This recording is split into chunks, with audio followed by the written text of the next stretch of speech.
Hello friend, welcome to the channel solution. हमारे आज के वीडियो में हम बात करने वाले हैं एडीज हॉट प्लेट एनालिसोमीटर के बारे में। इसे आपके लिए रिकॉर्ड किया है मैंने, आपके टीचर ने, इसलिए आपको इस मशीन के बीच में जो रिफ्लेक्शन दिखाई दे रहा है उस पर मेरी फोटो है। इस वीडियो को बनाने में मैंने मदद ली है हमारे रेस्पेक्टिव फार्माकोग्नोसी की मैडम की, तो वो आपको यहाँ पे दिखाएंगी कौन से मशीन का पार्ट है और मैं बताऊंगा उसका पार्ट्स का नाम और फंक्शन। यहाँ पे आप अपने डिस्प्ले पे देख सकते हैं एक मशीन जिसका पूरा नाम है एनालिसोमीटर और इसका मेथड है हॉट प्लेट, तो इसे हम लोग बोल सकते हैं एडीज हॉट प्लेट एनालिसोमीटर। लेफ्ट साइड में ये पावर सप्लाई का कॉर्ड है जिससे पावर मिलता है इस मशीन को।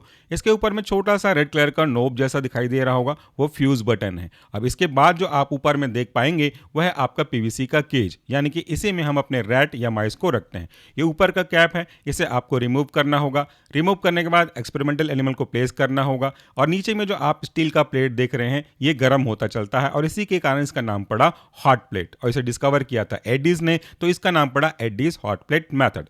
अब इसके कौन कौन से बटन हैं वो हम देख लेते हैं। ये जो पहला बटन आप देख रहे हो ये है पावर स्विच को ऑन या ऑफ करने का। ऑन करेंगे करंट सप्लाई होगी। और ये दूसरा बटन है हीट को स्टार्ट या ऑफ करने का। इसको हम चालू करेंगे तो हीट स्टार्ट हो जाएगी। और बीच में जो आप देख रहे हैं वो टेम्परेचर का सेट पॉइंट है। यहाँ पे कितना टेम्परेचर आपको चाहिए, कितना टेम्परेचर है, कितना एडजस्ट हो रहा है, वो सारा इंडिकेशन यहाँ पर थर्मोस्टेट के साथ दिखाई देगा। ये नया है, डिजिटल है, इसलिए आप आसानी से कन्वेंस कर सकते हैं।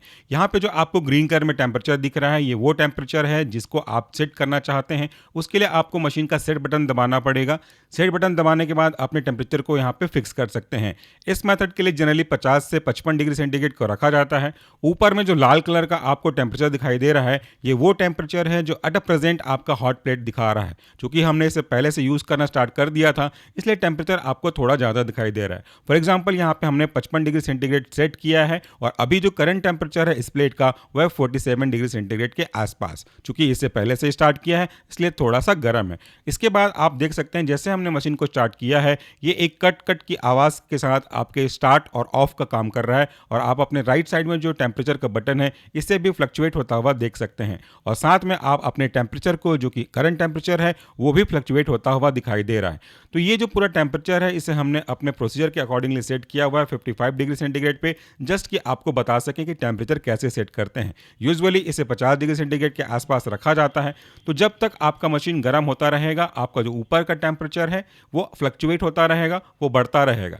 जब आपके मशीन का टेम्परेचर आपके सेट किए गए टेम्परेचर चाहे वो जो कुछ भी हो उसके बराबर पहुंच जाएगा तो आउटपुट 1 वहाँ पे लिखा हुआ होगा आउटपुट 1। अगर अपने मशीन में देखेंगे तो आउटपुट 1 कट हो जाएगा और उसके बाद आउटपुट 2 चालू हो जाएगा जो कि model to model alarm system पे काम कर सकता है। इस मॉडल पे अलार्म सिस्टम काम नहीं करता इसलिए वहाँ पे आपको कोई रिस्पॉन्स देखने को नहीं मिलेगा, अदरवाइज आपको अलार्म वहाँ पे दिखाई देगा। तो जैसे ही आपका सेट किया गया टेम्परेचर और आपके मशीन का टेम्परेचर इक्वल हो जाएगा, यानी कि जितना आपने सेट किया है उतना टेम्परेचर ये मशीन एडजस्ट कर लेगा, अडॉप्ट कर लेगा, रीच कर लेगा, तो टेम्परेचर थोड़ा सा और आगे बढ़ेगा। फॉर एग्जाम्पल यहाँ पे अगर हमने 55 डिग्री सेंटीग्रेड सेट किया है तो थोड़ा सा ±5 डिग्री सेंटीग्रेड ऊपर जाएगा। तो 55 + 5 अगर आप करेंगे तो लगभग 60 के आसपास ऊपर पहुंचेगा। लेकिन वो हीट धीरे धीरे कम होना शुरू होता है इसलिए ऑल ऑफ द सडन बंद होगा नहीं। तो ऊपर जाने के बाद धीरे धीरे वो टेम्परेचर वापस से आपके सेट किए गए टेम्परेचर यानी कि 55 डिग्री सेंटीग्रेड पे आकर के रुक जाएगा। तो इस तरीके से ये जो आपका मशीन है उसने उस टेम्परेचर को मेंटेन करके रखा जितना आपने सेट किया हुआ था। अब जाते जाते चूंकि आप डिस्प्ले पे देख ही रहे हैं तो मैं आपको ये बता दूं कि इसका प्रिंसिपल क्या कहता है। जैसे अगर आप किसी गर्म तवे में हाथ रखते हो तो तुरंत आपका हाथ वहां से रिफ्लेक्स लगाता है और आप अपने हाथों को मुंह में रख करके अपने सलाइवा से उसको मॉइस्ट करना चाहते हो ताकि हीट से बच सकें। या अगर आप खाली पैर किसी मंदिर में जा रहे हैं दर्शन करने के लिए और वहां पे ब्लैक कलर का ग्रेनाइट रखा हुआ है तो गर्मी के दिनों में वो कितना गर्म हो चुका होता है और वहां से आप खाली पैर जब चलोगे तो आप चलोगे कम, नाचते हुए ज्यादा जाओगे। यहां भी इसी प्रिंसिपल को यूज किया गया है। तो जब हॉट प्लेट में हमारा रैक या माइस जाएगा वो लीक करेगा या जम करेगा।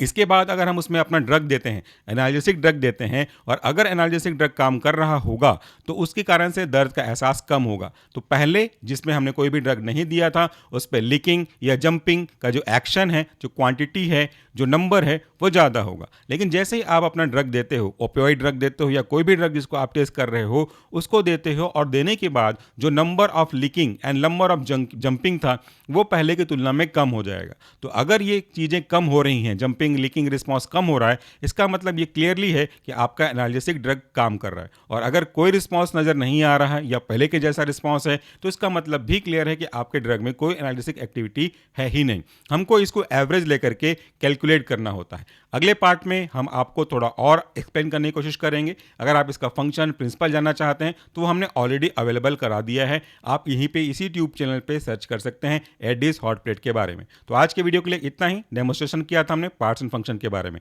Thank you so much for watching this video. नमस्कार, टेक केयर।